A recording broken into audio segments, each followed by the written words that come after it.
Good morning, I'm Charlotte Deleste. And I'm Rob Starbuck with your Channel3000.com headlines for Friday, September 23rd. 3 people taken to the hospital early this morning, 2 with non-life-threatening gunshot wounds. Madison police say 2 people were shot in the 1800 block of South Park Street around 2:20 a.m.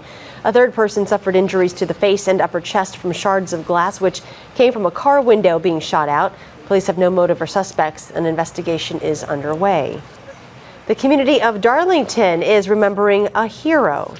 Army Specialist Jacob Raleigh was killed Wednesday while serving in Afghanistan. The 2006 Darlington High School graduate had been in the Army Special Forces, the Green Berets, for 2 years before his death. A family friend says Jake was a happy-go-lucky guy and was a pleasure to be around. He was into sports, music, theater, among other things.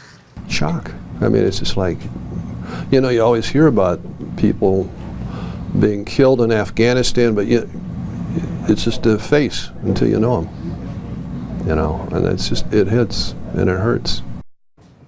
Kurt Peterson, who's a family friend and also a former teacher of Jake, says it is hard to think of the world without him.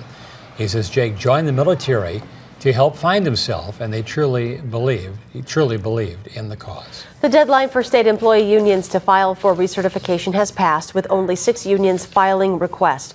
In order for state employee unions to keep their official status, the collective bargaining law requires they hold yearly elections and get approval from 51% of all eligible voters.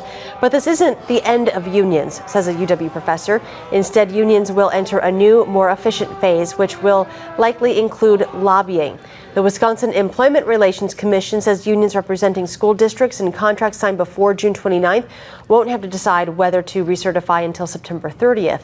Local governments in the same situation wouldn't have to decide until January 30th. The president will present changes to the No Child Left Behind Act today. States will now be exempt from requirements of the Bush-era education law if they meet certain conditions. Those conditions include enacting standards to prepare students for college and careers and evaluating teachers and principals to make them more accountable. The president says he's acting without congressional approval because Congress has not updated the controversial law.